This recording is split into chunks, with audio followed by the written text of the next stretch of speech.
ورحمۃ اللہ وبرکاتہ۔ ناظرین کرام، آج ہم بات کریں گے شاعری کے سلسلے میں۔ شاعری کسے کہا جاتا ہے اور شاعری کا وجود کیسے عمل میں آتا ہے؟ دراصل شاعری عربی لفظ سے نکلا ہے۔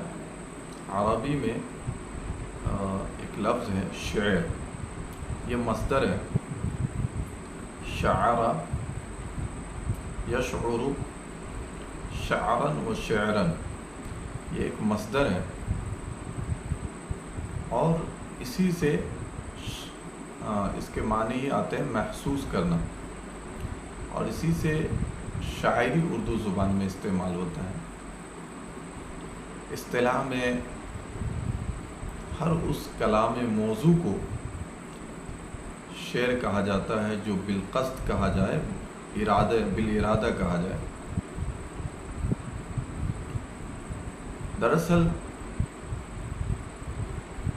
انسانوں میں کچھ انسان ایسے ہوتے ہیں جو دنیا کی چیزوں پر، اللہ کی تخلیق کردہ چیزوں پر بہت زیادہ غور و فکر کرتے ہیں اور اس کو اپنے تجربات، مشاہدات اور محسوسات کے دائرے میں لاتے ہیں، اور لانے کے بعد پھر اس کو اپنے طور پر ظاہر کرتے ہیں۔ جو لوگ اپنے احساسات، اپنے تجربات و مشاہدات اور تخیلات کو عام بول چال کی زبان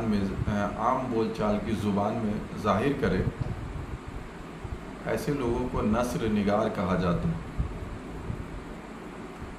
اور نثر کے زمرے میں ناول، داستان وغیرہ اور دیگر ادبی تحریریں، علمی ادبی تحریریں آتی ہیں۔ اسی طریقے سے جب کوئی انسان اپنے تجربات، مشاہدات، تخیلات اور محسوسات کو مجسمہ سازی، سنگ تراشی اور مصوری کے طور پر ظاہر کرتا ہے تو ایسے لوگوں کو فنکار، آرٹسٹ کے نام سے ہم جانتے ہیں۔ اسی طریقے سے اگر کوئی انسان اپنے احساسات، اپنے تجربات اور مشاہدات کو کسی خاص وزن پر، کسی خاص انداز میں پیش کرے اور اس کے اندر اس کا ارادہ شامل ہو، یعنی بالقصد اور بالارادہ اس چیز کو وہ ظاہر کرے، یعنی ایسا اس طریقے سے کلام کرے کہ اس میں اس کا ارادہ بھی شامل ہو اور وہ کلام باوزن ہو، یعنی اس کو وزن کے اوپر ڈھالا گیا ہو، تو اس کلام کو ہم شعر کہیں گے۔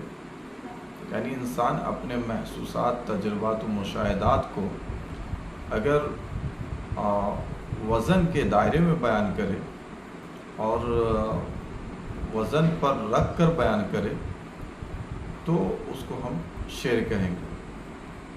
اب شاعری کے بہت سارے اصناف سخن ہیں اور بہت سارے اصناف ہیں جو شعراء حضرات بیان کرتے ہیں، جیسے کہ غزل ہے، قصیدہ ہے، مرثیہ ہے۔ اسی طریقے سے دیگر اور بھی دوسرے اصناف ہیں جو ادباء اور شعراء کے یہاں مشہور ہے اور وہ اس کے مطابق اپنی شاعری کرتے ہیں۔